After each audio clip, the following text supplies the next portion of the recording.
Assalamualaikum warahmatullahi wabarakatuh. Alhamdulillah, wassalatu wassalamu ala rasulillah. Segala puji dan puja kehadirat Allah subhanahu wa ta'ala, juga salawat dan taslim kepada Nabi besar Muhammad sallallahu alaihi wa ala alihi wa sahbihi wasallam.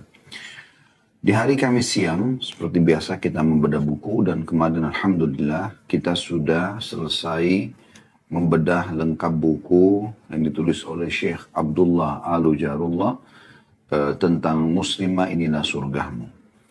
Dan kita masih melanjutkan bahasan tentang Muslimah, tapi bedah buku yang lain, yaitu buku yang ditulis oleh Dr. Najla As-Sayyid Nail. Beliau seorang wanita dan beliau menyusun buku, judul dalam bahasa Arabnya Kuni Zaujatan Najihah. Kalau terjemahan letterletnya itu, jadilah istri yang sukses. Diterjemahkan dalam bahasa Indonesia, menuju rumah tangga yang bahagia. Jadi memang buku ini kalau kita lihat judul bahasa Arabnya, maka terfokus kepada muslimah. Beliau ingin berbagi kepada setiap muslimah bagaimana ya menjadi seorang istri yang sukses. Dalam arti kata, dia meraih yang terbaik yang Allah janjikan untuk para istri dari pahala-pahala yang besar, plus juga dia mendapatkan ridha dan cinta suaminya. Kemudian juga tentu Allah berkahi rumah tangganya, Allah berkahi anak-anaknya, intinya dia sukses. Dan ini yang mengusik saya untuk membedah buku ini, dan sudah kami sampaikan ke teman-teman panitia dari CSSA. Alhamdulillah juga sudah disetujui. Dan kita akan mulai insyaAllah membedah buku ini. Namun seperti biasa teman-teman sekalian, saya selalu mengingatkan kalau Anda beli buku, ya, maka coba yang paling pertama setelah Anda buka plastiknya, covernya, Anda buka pertama sekali lihat daftar isi. Selalu kami ingatkan itu. Baca daftar isi. Artinya, dari daftar isi, Anda nanti akan bisa memahami apa sebenarnya yang dibahas dalam buku itu. Ya. Contoh misal, bagi teman-teman yang sedang pegang bukunya, di sini saya bacakan daftar isinya setelah muqaddimah, dan akan kita bahas nanti muqaddimah yang ditulis oleh penulis di sini. Beliau langsung membahas tentang arti kebahagiaan. Karena dalam pandangan penulis di sini, sukses itu mendatangkan kebahagiaan. Lalu beliau membagi lagi induk judul arti kebahagiaan itu menjadi pertama, kebahagiaan dimulai sebelum menikah. Lalu ada banyak langkah-langkahnya. Langkah-langkah demi meraih kebahagiaan sebelum menikah. Kemudian kesetaraan suami istri, memberi kemudahan dalam hal mahar, melihat calon suami, jangan lupa istikharah, manfaatkan masa-masa peminangan, hati-hatilah dan hati-hatilah, itu judulnya. Langkah yang kedua adalah langkah-langkah setelah menikah. Lalu beliau membahas tentang pedoman dasar membangun rumah tangga bahagia, makna qawwamah, kepemimpinan seorang laki-laki, ketaatan dan bersegera dalam ketaatan kepada suami. Kemudian juga ada pengertian niat yang beliau rincikan dalam beberapa bahasan. Kemudian juga ada bahasan untuk hidup yang paling bahagia, lakukanlah ketaatan bersama-sama. Lalu beliau berbagi bagaimana caranya mengajak suami agar bersama-sama taat. Ya. Sama-sama sholat malam, sama-sama puasa Senin Kamis, sama-sama melaksanakan zikir pagi petang, selalu sama-sama. Cukup banyak poin-poin di sini di bawah subjudul ini. Kemudian juga beliau membahas tentang agar engkau menjadi istri yang sukses. Ya. Banyak kiat-kiatnya yang menarik di sini. Jadilah pengharum rumahmu, sambutlah suamimu dengan baik. Sudah tiba waktunya menyambut, hati-hatilah. Ya, itu subjudul semua ya. Ucapkanlah kata-kata yang lembut. Istri yang cerdas itu memberikan kesan kepada suaminya akan kejantanan dan kewibawaannya. Kemudian berilah kesan kepada suami bahwa engkau memperhatikannya. Bagaimana engkau memberi kesan kepada suami bahwa engkau menaruh perhatian terhadapnya. Dan jagalah hak-hak suamimu. Kemudian beliau juga membahas menambah kecantikan di atas kecantikan. Di sini beliau membahas mahkota itu kecantikanmu. Ya, dengan kecantikan yang lain. Pesan Ummul Mukminin Aisyah radhiyallahu anha. Sebuah kisah yang melembutkan. Istri-istri Rasulullah SAW bersaing dalam berhias. Jadilah istri-istri yang cerdas. Perhatikanlah kebersihan dirimu. Simposium di Universitas Amerika. Kemudian catatan seorang suami yang bersedih. Tanda kutip bau dan bau. Kemudian haruskah aku katakan kepadanya apa yang berkecamuk dalam jiwaku? Tanda tanya. Pesan seorang ibu kepada putrinya. Kemudian yang terakhir, jangan menjadi istri-istri yang rakus. Itu subbahasan dari judul menambah kecantikan di atas kecantikan. Beliau juga membahas tentang sentuhan penuh kasih dan kebahagiaan suami istri. Ini induk judul, ada sub-sub bahasannya, perasaan dan sentuhan kasih, penuh kasih. Hati-hatilah terhadap laknat Allah, menolak ajakan suami berarti mengikuti jalan syaitan. Hati-hatilah terhadap sanksi Rabbani. Jangan menyalakan api dalam sekam. Jangan menolak permintaan suamimu dengan bahasa tubuh. Minta maaflah dengan lemah lembut. Penolakan yang syarat dengan kerinduan. Milikilah hati suamimu dengan perasaan-perasaan hangat dan penuh kasih. Nasihat-nasihat mengenai kamar tidurmu. Berikut ini nasihat-nasihat untukmu dan bercumbu di siang hari. Ini dibahas oleh beliau. Kemudian juga ada yang dibahas dari judul yang lain, yaitu langkah-langkah emas menuju rumah tangga bahagia. Ada sub-sub bahasan, kejutan yang tiba-tiba, respon yang tiba-tiba, kehormatanku, harga diriku, sampaikanlah utuh atau permintaan maafmu kepada Allah, kata-kata yang mendatangkan kebahagiaan, pesanku kepadamu, kapan dan bagaimana aku harus mengkritik suamiku? Jika engkau marah, bagaimana solusinya? Jika suami marah, bagaimana solusinya? Penentangan membawa kehancuran. Nasihat untuk mewahai istri-istri yang mulia. Diam cemberut dan kemalangan dalam kehidupan rumah tangga. Lalu apa problem yang sebenarnya? Tanda tanya, ini semua sub-sub judul ya. Jadi di dalam apa yang saya bacakan ini ada banyak rincian. Ketika diam telah menjadi kebiasaan, ini subjudul, oleh subjudul yang lain, sebab-sebab yang mendorong terjadinya sikap diam itu, bagaimana berinteraksi bersama diam, kemudian hukum berdusta pada suami, dusta yang dibenci, jagalah rahasianya, masa lalu suamimu adalah rahasia, bukan hakmu untuk mengetahuinya kecuali dengan kemauannya sendiri. Kemudian jangan pergi ke rumah keluargamu ketika ada sedikit problem dan jangan meminta tolak. Dan yang terakhir beliau membahas subjudulnya, jangan mendengar semua orang yang mengaku memberi nasihat kepadamu. Subjudul yang lain juga, atau induk judul yang lain beliau bahas adalah perasaan cinta dalam kehidupan rumah tangga. Ini ada dua subnya. Ketika rumah tangga didera kejemuhan, bagaimana solusinya? Kemudian yang kedua, latihan nabawi atau berdasarkan petunjuk Nabi Sallallahu Alaihi Wasallam. Judul juga yang lain beliau mengatakan menyikapi keadaan ekonomi suami. Ada subjudul tentang qanaah, merasa tercukupi. Kemudian jangan membebani suami dengan nafkah yang lebih. Inilah kompetensi yang sejati. Tidak ada akal yang seperti perencanaan.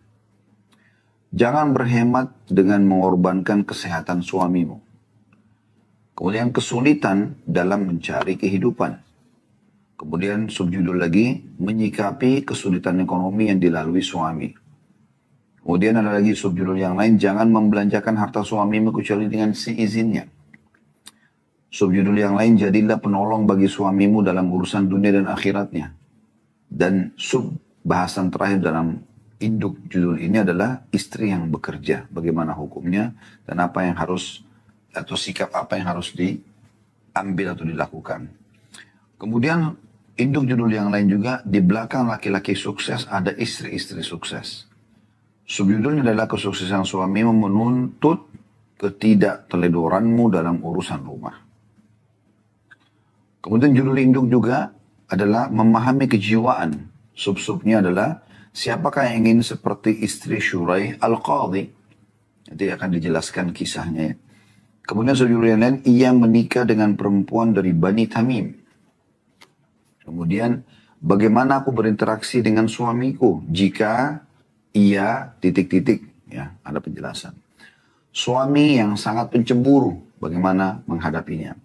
Suami yang kikir, suami yang sangat temperamental, suami cepat marah karena sebab yang sangat remeh. Ini semua ada bahasan sub-sub judul. Ya. Kemudian, induk judul yang lain, orang-orang yang mengitarimu dalam kurung anak, keluarga, dan teman adalah bagian daripada kebahagiaanmu. Subjudulnya, anak-anakmu adalah sumber kebahagiaanmu. Lalu beliau rincikan panjang lebar di situ. Dari subjudul ini ada lagi poin-poinnya. Poin yang pertama, bersepakat atas metode bersama untuk mendidik anak. Hati-hatilah terhadap perkara yang dapat mengeruhkan kejernihan suamimu dalam mendidik anak-anakmu. Kemudian, ya, poin yang lain dalam subjudul ini, fahamilah tabiat tahapan usia anak-anakmu. Kemudian, perhatikanlah kebersihan anak-anakmu. Kemudian, berikanlah kesan kepada anak-anakmu terhadap kewibawaan ayahnya.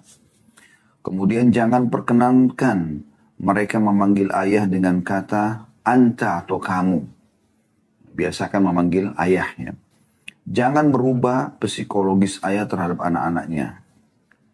Itu poin-poin di subjudulnya. Subjudul yang lain, hubungan yang lurus dengan keluarga adalah satu langkah, bahkan beberapa langkah menuju kebahagiaan. Subjudul yang lain, kedua orang tua menghalangi kebahagiaan rumah tangga, egoisme kedua orang tua dan ingin menguasai anak. Kemudian subjudul yang lain, campur tangan keluarga. Subjudul yang lain, antara mertua dan menantu. Subjudul yang lain, campur tangan saudara perempuan suami dalam persengketaan dengan istri-istri. Subjudul yang lain, solusi problem ini. Subjudul yang lain, kewajiban suami, kewajiban istri. Kemudian dibagi lagi ada kewajiban suami, ada kewajiban istri.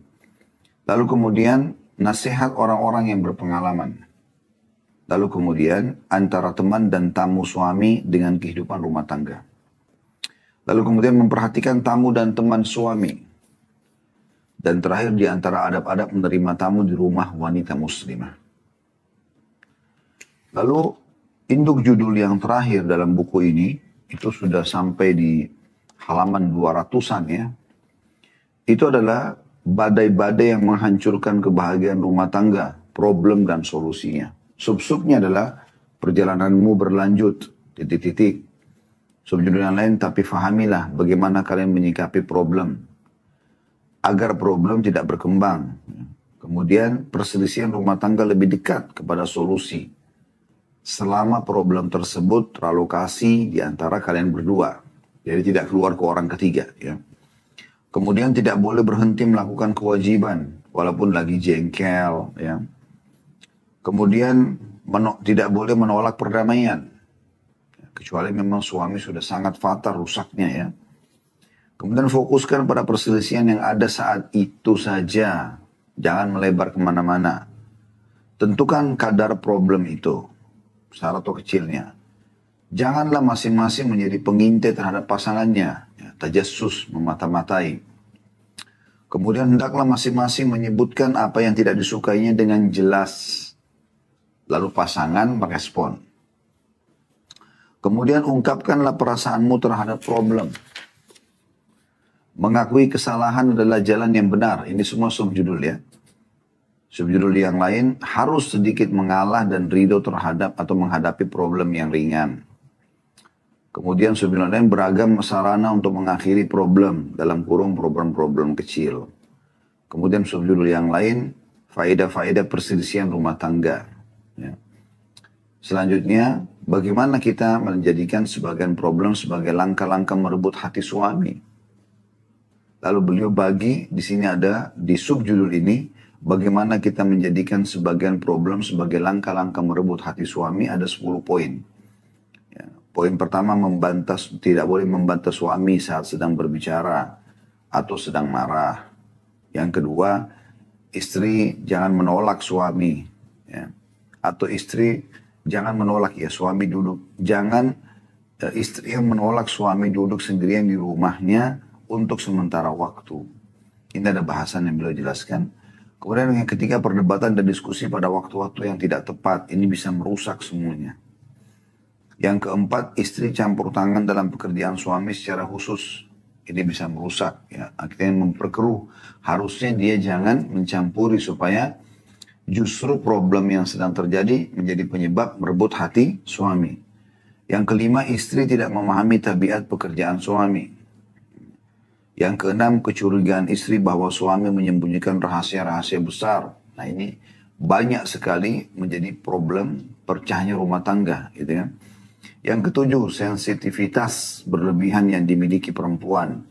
Yang kedelapan, menelantarkan titik-titik ya. Yang kesembilan, banyak bertanya di mana, mengapa, kapan. Yang kesepuluh, kecemburuan ya, buta yang mematikan. Kemudian beliau tambah dengan subjudul terakhir, ketika kecemburuan berubah menjadi kecurigaan, ada 4 poin. Yang pertama, memerangi kecurigaan dengan memerangi was-was. Yang kedua, terus terang dapat menghilangkan kecurigaan. Yang ketiga, percaya dirilah. Yang keempat, berdoa dan memohon kepada Allah subhanahu wa ta'ala. Dan beliau tutup dengan nasihat sekuntum kebahagiaan.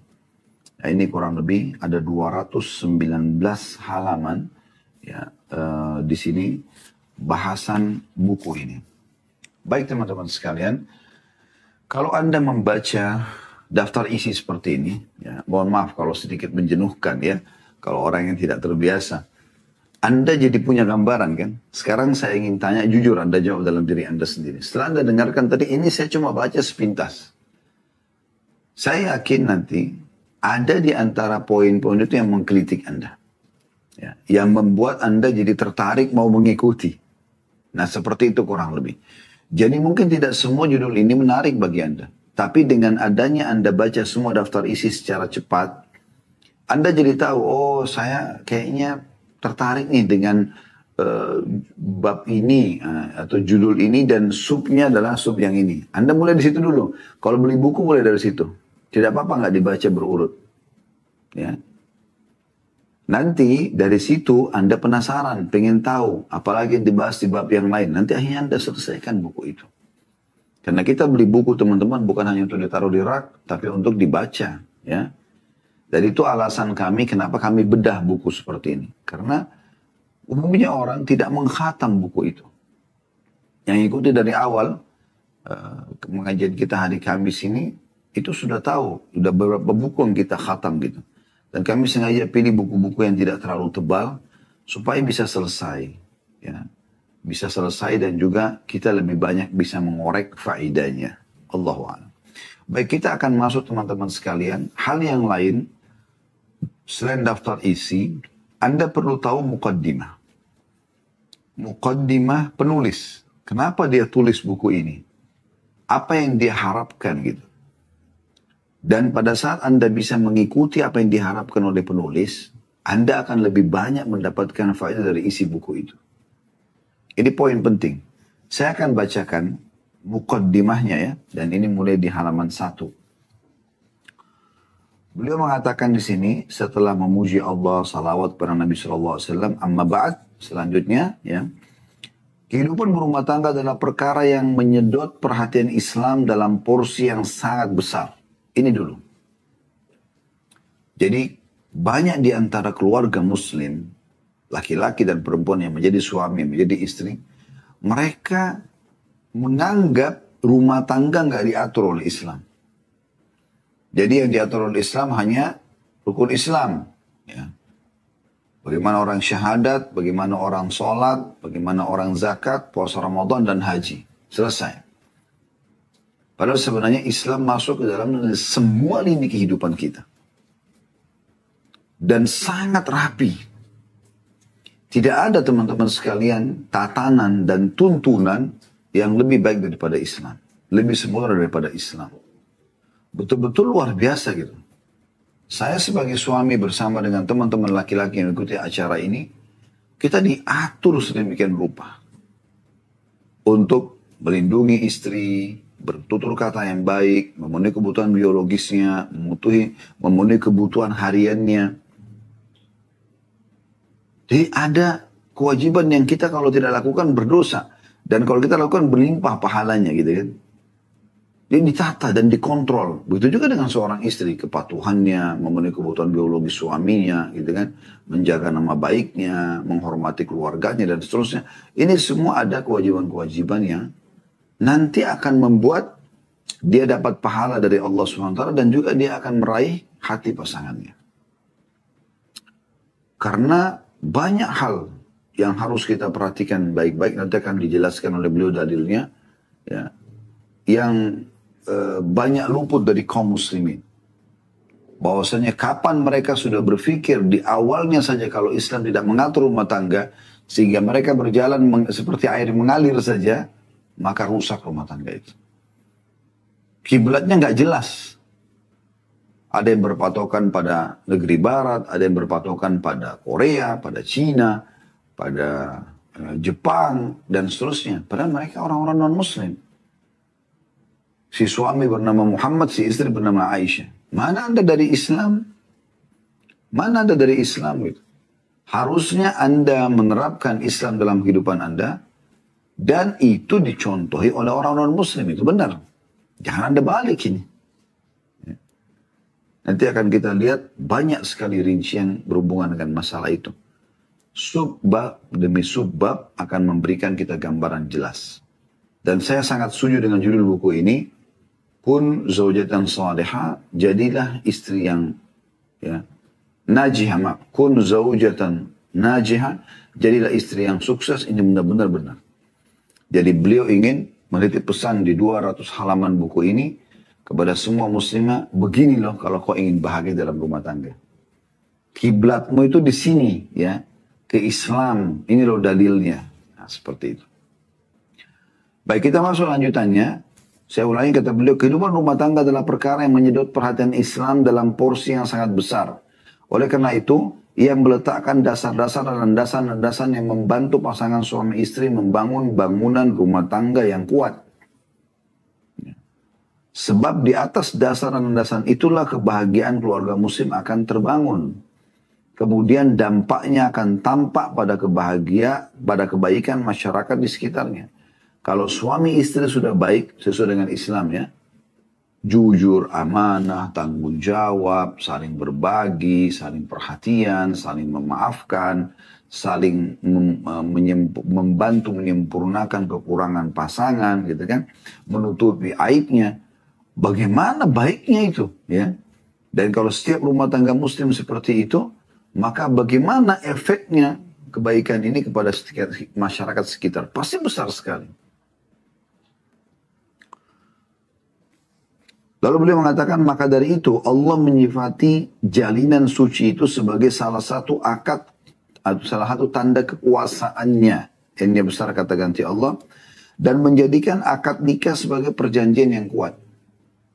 Jadi dengan pernikahan itu Allah jadikan itu sebagai akad yang sangat kuat ya. Nanti kita bacakan ayatnya dari Allah Subhanahu wa taala dan merupakan tanda-tanda kekuasaannya. Karena baiknya rumah tangga berarti baiknya masyarakat. Seperti itulah. Dan tidak mungkin baik rumah tangga kecuali baik kedua ya pemimpin dalam rumah tangga tersebut, suami dan istri. Allah Subhanahu wa taala berfirman di dalam surah Ar-Rum ayat 21. A'udzu billahi minasyaitonir rajim. Wa min ayati an khalaqa lakum min anfusikum azwajan litaskunu ilaiha wa ja'ala bainakum mawaddatan wa rahmah. Inna fi dzalika laayatin liqaumin yatafakkarun. Di antara tanda-tanda kekuasaannya ialah Allah menciptakan untukmu istri-istrimu dari jenismu sendiri. Allah ciptakan manusia suka dengan manusia. Bukan ke hewan, bukan ke jin. Ya. Saya ulangi, di antara tanda-tanda kekuasaannya, N-nya besar, katakan saya Allah, ialah Allah menciptakan untukmu istri-istri dari jenismu sendiri supaya engkau cenderung dan merasa tentram kepadanya. Dan dijadikanlah di antaramu rasa kasih dan sayang. Sesungguhnya pada yang demikian itu benar-benar terdapat tanda-tanda bagi kaum yang mau berfikir. Jadi Allah jadikan pernikahan kita itu ya adalah tanda-tanda kebesarannya. Tapi kapan dia bisa menjadi tanda-tanda kebesaran? Kalau kita mengikuti panduan Allah subhanahu wa ta'ala baik dalam Al-Quran ataupun melalui Nabi Muhammad sallallahu alaihi wa ala alihi wa sahbihi wasallam. Dan Allah menyebutkan tentang pernikahan menjadi ya perjanjian yang kokoh gitu ya. Tadi itu ayat Ar-Rum tentang tanda-tanda kebesaran Allah. Kalau ini tentang ya perjanjian yang kokoh. Potongan ayat dalam surah An-Nisa ayat 21 ya. Anda silakan buka kalau belum punya bukunya. Bisa dibuka di aplikasi Al-Quran. An-Nisa ayat 21 yang berbunyi A'udzubillahi minasyaitonir rajim. Ada potongan ayatnya. Wa akhadna minkum mitsaqan ghalidha. Dan para istri itu telah mengambil darimu perjanjian yang kokoh. Artinya, pada saat saya sebagai laki-laki mengatakan saya terima nikahnya Fulana binti Fulana, saya sekarang bersedia untuk menggantikan posisi ayahnya sebagai pelindungnya, pemenuh terhadap kebutuhannya, ya. Plus lagi yang ayahnya tidak bisa lakukan, yaitu interaksi biologis. Itu luar biasa itu. Makanya para suami disuruh naungin istri itu, karena tempat kamu untuk ya menikmati waktu-waktumu, memenuhi kebutuhan biologismu, ya. Ada suasana rumah yang berbeda dengan tempat pekerjaanmu. Apalagi kalau setiap muslimah itu sudah memahami apa yang harus dilakukan di rumah. Rumahnya ditata rapi, wangi, bersih, anak-anak semuanya sehat, bersih, dapur bersih, semuanya bagus. Suami datang disambut dengan meriah, luar biasa bahagianya rumah tangga itu. Cuma sayangnya banyak muslimah luput dari sini. Ya. Gak penting untuk urus suami, gak penting rumah. Ya sudah, ini sudah rapi, ini sudah bersih menurut saya. Tidak. Tanyakan suamimu, hai saudariku muslimah. Apa sudah bagus yang saya tata ini? Suka nggak dengan warna ini? Suka nggak dengan masakannya? Apa yang diinginkan? Apa yang disukai? Apa yang dipengen? Ya, yang pengen apa? Ya. Yang pengen sesuatu nggak? Yang bisa saya coba tingkatkan kualitas dari pelayanan saya misalnya. Atau jenis makanan yang diinginkan. Atau jenis pakaian atau warna. Terus tingkatkan kualitas itu. Semua itu karena Allah subhanahu wa ta'ala. Kemudian beliau mengatakan, sungguh maha suci Allah yang telah menciptakan kasih sayang ini ada di antara suami istri tanpa ada perkenalan atau ikatan sebelumnya. Mereka menjalin kasih dan sayang, sedang masing-masing tidak akan mendapatkan ketenangan dan ketentraman kecuali bila berada di dekat pasangannya. Tidak ada yang lebih dicintai oleh pasangannya. Ini kalimat penting ya. Bagaimana pada saat kita sedang berada di sebelah pasangan, dia merasa tentram, dia merasa nyaman, dia merasa ya terpenuhi, kebutuhannya terpenuhi, ya, perhatiannya tampak. Ini tanda-tanda kebesaran Allah. Dan ini tidak mungkin bertemu dengan kemaksiatan dalam rumah tangga. Gak mungkin. Mustahil. Kalau Anda buka pintu-pintu dosa, maka yang terjadi adalah Anda meretakkan hubungan suami istri. Banyak orang ribut dalam rumah tangga karena dosa yang dilakukan oleh salah satunya atau dua-duanya. Selanjutnya kata beliau, masing-masing menjadi pakaian yang menghangatkan, menutupi, menempel, melindungi, dan selalu dibutuhkan oleh yang lainnya. Di bahasa dalam sekali ya. Saya ulangi. Masing-masing menjadi pakaian yang menghangatkan. Bagaimana sih kalau kita lagi kedinginan. Kita segera cari pakaian untuk menghangatkan tubuh kita. Pasangan kita itu begitu. Karena Allah gambarkan dalam Al-Quran. Mereka pakaian kita. Fungsi yang lain pakaian menutupi. Menutupi. Jadi apa yang harus tidak nampak ditutupi. Nah itu pasangan. Coba renungi ini. Banyaknya orang yang tidak menutupi pasangannya. Begitu ketemu keluarganya, ketemu temannya, semua dibeberkan tentang kekurangan pasangannya. La haula wa la quwata illa billah. Padahal fungsinya kita justru untuk menutupi itu. Salah kita nasihatin, kita luruskan, kita berikan masukan. Supaya dia menyempurnakan yang masih kurang, dia perbaiki yang salah. Menempel, fungsi pakaian menempel di tubuh. Kita bisa rasakan nyamannya ya pakaian ini dengan kain yang lembut misalnya atau jenis kain yang menarik buat kita ya, yang kita sukai gitu. Kadang-kadang ada juga orang yang suka yang lebih tebal misalnya. Nah itu fungsi pasangan seperti itu. Dia juga menempel di tubuh, artinya dia selalu siap ada di saat ada problem yang dihadapi oleh pasangan. Kemudian melindungi dari serangan-serangan orang, dari hal-hal yang negatif dari luar sana gitu. Jangan terlalu mudah. Nanti ada subbab yang kita baca. Jangan terlalu mudah. Semua orang yang menasihati anda anggap baik. Belum tentu. Ya. Dan jangan pernah buka celah di mana orang yang tidak suka dengan kita bisa mengetahui, oh ternyata saya bisa nih menceraikan dia. Saya bisa membuat dia ribut. Karena begitu Anda dikorek sedikit, bagaimana suamimu? Dia pernah ganggu kamu nggak? Dia pernah selingkuh nggak? Dia pernah begini nggak? Pertanyaan yang sengaja membuat masalah gitu. Di saat Anda mengatakan, iya pernah gini-gini. Nah, dia udah tahu, oh ini celah kekurangannya. Dari situ dia akan masuk untuk merusak antara hubungannya sama suami. Banyak perceraian terjadi gara-gara teman yang seperti ini. Gara-gara saudara yang seperti ini. Kerabat yang seperti ini. Oleh karena itu kalau orang nanya, bagaimana kabar pasanganmu? Alhamdulillah. Alhamdulillah telah menakdirkan kami berumah tangga. Kami terus berbenah-benah diri. Jadi orang yang itu bertanya, udah dia tidak ada celah untuk bisa masuk ke kita. Melindungi dan selalu dibutuhkan oleh yang lainnya. Maksudnya karena lembutnya dia, karena ramahnya, karena santunnya, karena loyalnya, karena royalnya, karena apa ya,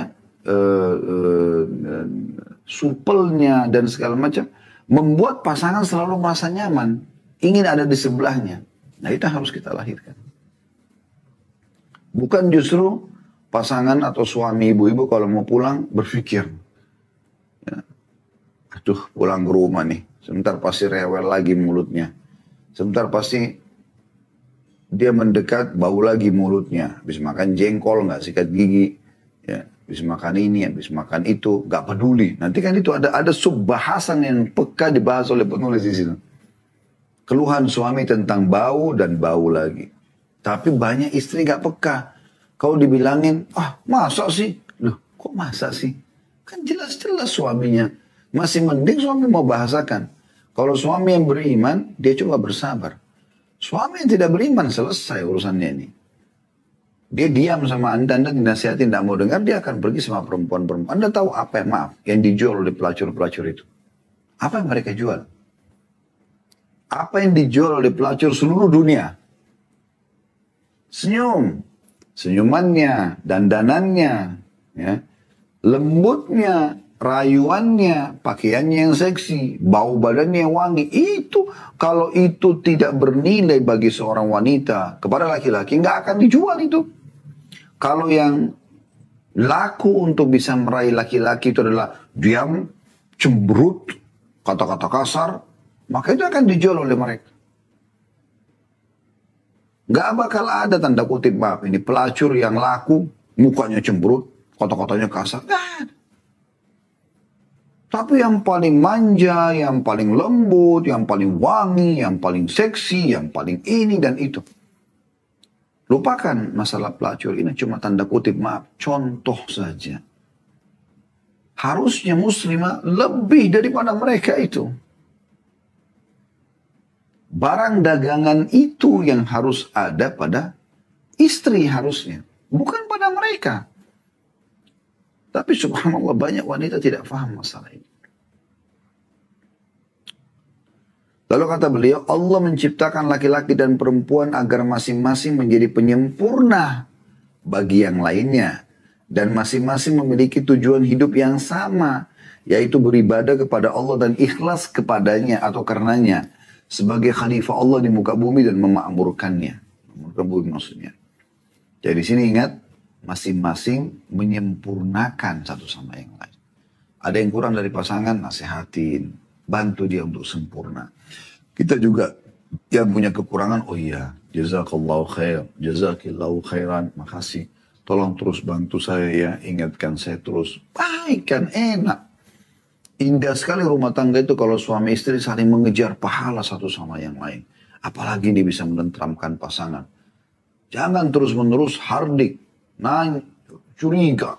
Tadi itu kan banyak sub-sub judul. Itu semua mengacaukan rumah tangga. Dan sudah itu rahasia umum sebenarnya. Tapi masih banyak saja yang mau melakukan itu.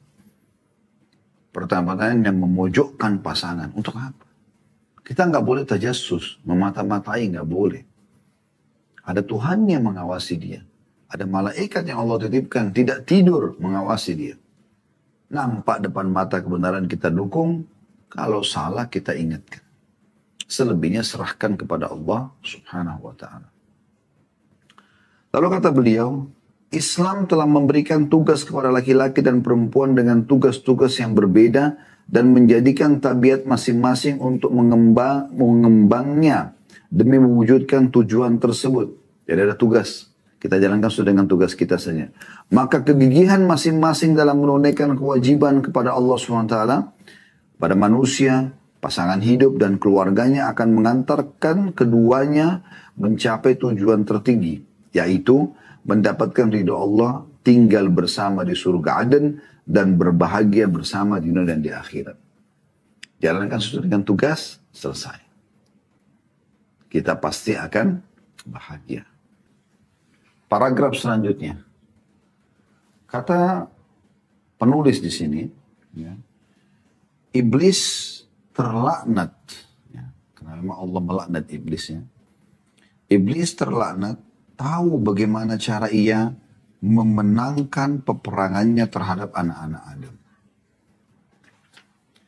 Diriwayatkan dari Jabir bin Abdullah radhiyallahu anhuma dari Nabi SAW beliau bersabda, Inna iblisa yada'u arshahu 'ala al-ma'i thumma yab'athu sarayahu fa'adnahum minhu manzilatan a'zamuhum fitnah yaji'u ahaduhum fayaqul fa'altu kadha wa kadha fayaqulu ma sana'ta shay'a thumma yaji'u ahaduhum fayaqul ma taraktuhu hatta farraqtu baina wa baina imra'atihi fayudnihi minhu wa yaqulu ni'ma anta fayaltazimuhu.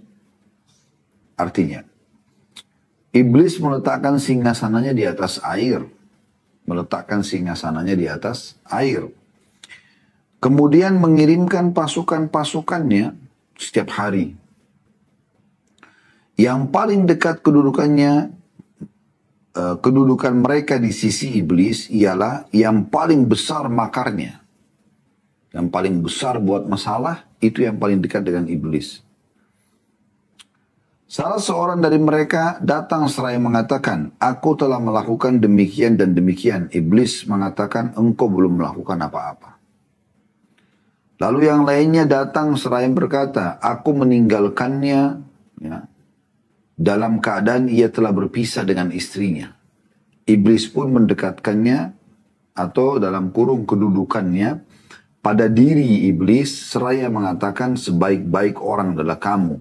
Maka iblis pun simpati kepadanya. Hadis ini riwayat Muslim nomor 2813. Nah, kita bisa lihat teman-teman sekalian, bagaimana iblis yang merupakan musuh utama kita. Ini rajanya, raja musuh anak Adam. Dia memusuhi dari ayah kita Adam AS sampai semua anak turunan Adam dibenci sama dia. Dan dia nanti akan masuk neraka hari kiamat, dia ingin menyesatkan kita. Perhatikan, dalam hadis ini, hadis Muslim ini luar biasa. Semua pelanggaran membunuh, berzina, ya, memukul, mencuri, semuanya keburukan. Semua makar yang terjadi, durhaka sama orang tua, semuanya. Ya. Setiap kali ada yang melapor kepada iblis, dia mengatakan, kau belum buat apa-apa. Bayangkan itu ya, kapan makar itu berlaku bagi iblis, punya nilai yang besar, ya. Kapan makar yang dilakukan oleh anak cucunya atau pasukannya itu bernilai besar di mata iblis, kalau diberikan contoh oleh Nabi SAW. Kalau ada yang datang mengatakan, saya tidak meninggalkan si fulan ini sampai dia berpisah dengan istrinya. Terus saya kejar dia. Terus saya kejar dia, terus saya cecerin, saya buat dia benci. Terus bertengkar terus sampai dia berpisah sama istrinya. Apa kata iblis? Kamu orangnya. Kalah semua makar yang lain dengan pertengkaran suami istri dan bercerai. Ya. Makanya kalau sedikit satu permasalahan kecil terjadi, pasti besar-besarin sama iblis. Sama syaitan. Dibumbu-bumbuhin. Selalu ada yang dibuat yang kita ingat, yang memanas-manasi saja. Ya. Sehingga makin kita benci. Bayangkan subhanallah hikmah, saudaraku seiman. Kalau wanita diceraikan oleh suaminya, apalagi dalam kondisi dia yang salah ya. Di masa iddah, anjurannya adalah dia tetap di rumah suami. Di masa iddah, sudah diucapkan ketika cerai.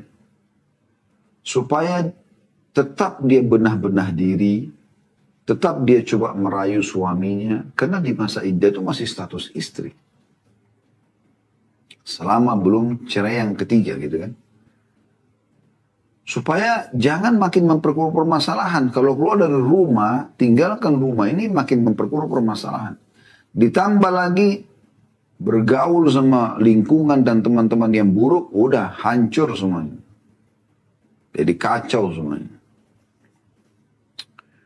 Lalu kata beliau setelah mengangkat hadits ini, kata penulis, demikian pula musuh-musuh Islam tahu bahwa kehancuran keluarga muslim adalah kehancuran umat Islam itu juga. Jika nilai-nilai Islam hancur, maka ikatan keluarga akan tercerai-berai dan para pemuka akan menyimpang sebagai akibat dari pertentangan dalam keluarga. Jadi orang-orang yang juga tidak suka dengan Islam, dia tahu kerusakan pertama adalah dalam keluarga. Kalau kapan dirusak keluarga muslim itu jauh dari agamanya, suami istri jauh dari agama, anak-anaknya juga pasti akan mirip dengan mereka, maka hancurlah Islam itu di dalam rumah tangga itu. Islam sendiri tidak akan pernah hancur ya. Tapi disitulah komponen-komponen muslim ini akan rusak. Kata penulis selanjutnya, perhatikanlah. Semoga Allah SWT merahmatimu bahwa syaitan-syaitan manusia dan jin itu sedemikian gigihnya dalam merusak kebahagiaan rumah tangga muslim dan kehidupan mereka. Maka sudah waktunya bagi kita, wahai saudariku, dari dia bicara khusus muslim ya, untuk mengetahui apa tujuan kita, lalu mengoreksi kesalahan-kesalahan kita, sehingga kita bisa selamat dalam mengarungi bahtera dari segala hampasan ombak, hingga sampai di pantai kedamaian, ketentraman dan kenikmatan abadi. Dalam buku ini, kata penulis, saya mengajak para perempuan secara khusus dengan sepenuh kecintaan kepada diri saya sendiri dan kepada mereka. Karena penulisnya kan perempuan. Ya. Marilah kita gapai ridha Allah subhanahu wa ta'ala dengan meniti jalan ini. Sebagaimana Rasulullah SAW bersabda dalam sebuah hadis, إذا صلت المرأة خمسها وصامت شهرها وحفظت فرجها وأطاعت زوجها قيل لها ادخلي من أي أبواب الجنة شئت. Tiket VIP wahai muslimah. Hadis ini terjemahannya, jika seorang wanita melaksanakan sholat 5 waktu, tadi disebutkan sunnahnya, sudah pernah kita sebut hadis ini ya, tapi di sini diulangi. Berpuasa Ramadan, gak disebutin puasa sunnahnya. Memelihara harga dirinya, maksudnya kemaluannya, tidak berzina, tidak selingkuh. Dan mentaati suaminya, apapun suaminya inginkan, dia lakukan. Selama bukan maksiat kepada Allah, maka ia masuk surga dari pintu yang mana saja ia sukai. Hadis riwayat Ahmad dan dihasankan oleh Syekh Albani. Kata beliau, jadi suami adalah surga sekaligus neraka kita. Dia bicara sebagai seorang wanita. Suami Anda, tetangga bantal Anda, wahai muslim yang Anda sedang ikuti acara ini, yang tadi malam Anda tidur bersama, itu surgamu atau nerakamu. Berbuat baik dengan dia karena Allah, kejar keridhaan Allah pada dia, Anda akan selamat dunia akhirat. Ya. Berbuat buruk pada dia, maka akan merusak hubungan Anda sama Tuhan Anda Allah, dan juga akan merusak kebahagiaan Anda.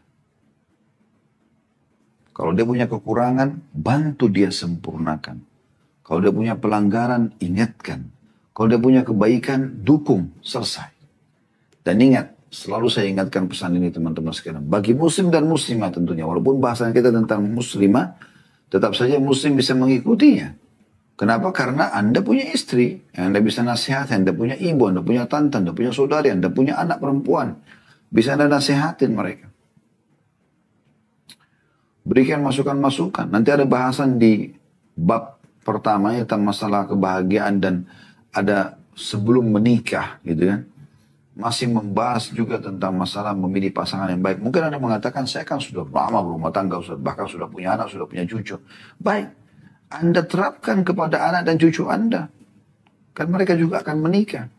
Kalau dulu luput dari Anda, sekarang jangan luput dari orang-orang yang kita cintai. Lalu beliau mengatakan dalam buku ini, saya ingin mengemukakan semua hal yang dapat mengukuhkan kebahagiaan rumah tangga dan bagaimana mewujudkan pernikahan ridha oleh Allah Subhanahu wa taala.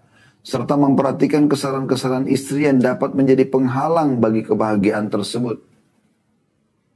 Jadi, supaya kita gapai ridha Allah SWT dan rumah tangga kita sesuai dengan apa Allah inginkan. Dan apapun penghalangnya, saya ingin bahas. Berbagi gitu.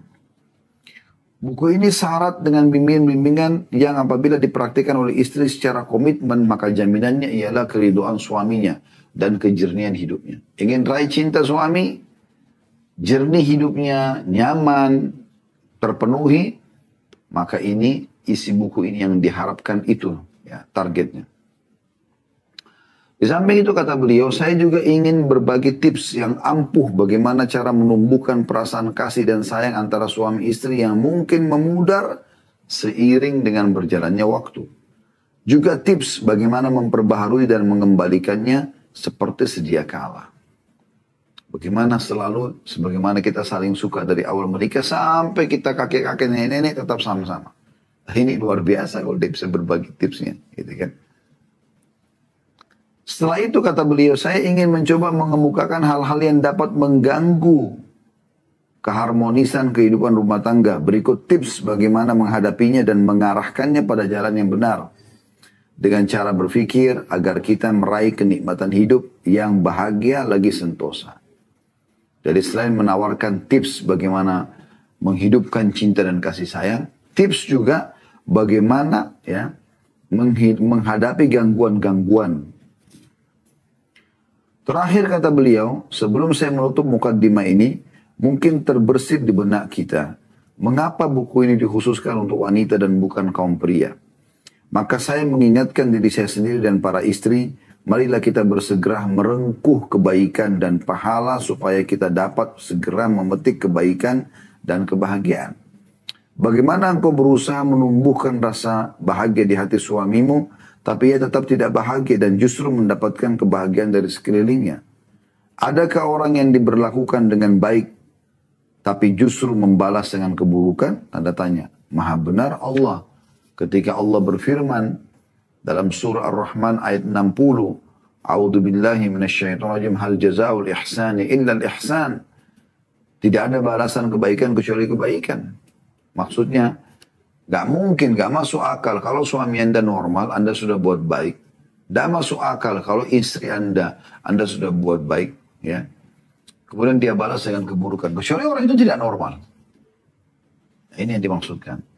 Kata beliau, saya ingin mengingatkan diri saya sendiri dan para istri. Marilah kita memiliki niat yang baik dan keikhlasan. Karena masing-masing kita akan dimintai pertanggungjawaban secara sendiri-sendiri pada hari kiamat kelak tentang amanah yang telah dimandatkan Allah SWT kepada kita. Diriwayatkan oleh Bukhari dari Umar radhiyallahu anhu dari Nabi SAW beliau bersabda, ala kullukum ra'in wa kullukum mas'ulun ar-ra'iyyati. Fal amiru alladhi 'ala an-nasi ra'in wa mas'ulun ar-ra'iyyati. Wal rajulu ra'in 'ala ahli baiti wa huwa mas'ulun 'anhum. Wal mar'atu ra'iyatun 'ala baiti ba'diha wa hiya mas'ulatun 'anhu. Wal 'abdu ra'in 'ala mali sayyidihi wa huwa mas'ulun 'anhu. Ala fa kullukum ra'in wa kullukum mas'ulun ar-ra'iyyati. Ingatlah, kata beliau, kata Nabi SAW ya, ini sebagai penutup dalam mukaddimahnya. Ya. Ingatlah, kalian adalah pemimpin dan akan ditanyai tentang apa yang kalian pimpin. Lalu Nabi SAW berincikan, seorang penguasa adalah pemimpin bagi rakyatnya dan kelak ia akan ditanyai perihal mereka. Kemudian seorang suami adalah pemimpin bagi keluarganya dan ia akan ditanyai tentang mereka. Jadi raja, presiden akan ditanya tentang masyarakatnya. Orang yang kelaparan dan segala macam belum mendapatkan haknya, ini akan dituntut hari kiamat. Kemudian yang kedua, suami adalah pemimpin bagi keluarganya dan ia akan ditanyai tentang mereka. Istrinya, anaknya, tanggung jawab besar dia. Tidak boleh dia biarkan mereka dalam kemaksiatan atau dalam kekurangan sementara dia mampu. Lalu dikatakan seorang istri adalah pemimpin bagi rumah tangga atau rumah suaminya. Dan dia akan ditanyai tentangnya. Setiap jengkar rumah suami yang suami amanahkan adalah tanggung jawab Anda. Jangan mudah sendok hilang, piring hilang. Ditanya oleh suami, ini mana? Nggak ada. Charger handphone mana? Nggak ada. Ini nggak ada semua. Loh, terus apa yang kamu lakukan selama ini di rumah? Itu akan diminta pertanggungjawaban dari Allah Subhanahu wa Ta'ala. Dari hal kecil sampai hal yang besar. Dan seorang hamba sahaya adalah pemimpin berkenaan dengan harta tuannya atau majikannya. Dan kelak ia akan ditanyai tentangnya. Ingatlah, kata Nabi SAW. Pelajari baik-baik. Setiap kalian adalah pemimpin dan setiap kalian akan diminta pertanggungjawaban tentang apa yang kalian pimpin itu. Jadi ini penutupan dari yang mukaddimah beliau, lalu beliau mengatakan semoga Allah Ta'ala memberikan kita semua taufik atau petunjuk kepada yang dicintai dan diridhoinya. Jadi insya Allah ini yang bisa kami sampaikan. Kalau ada benar dari Allah, pada salah dari saya mohon dimaafkan. Subhanakallahumma bihamdika, asyhadu an la ilaha illa anta astaghfiruka wa atubu ilaik. Wassalamualaikum warahmatullahi wabarakatuh.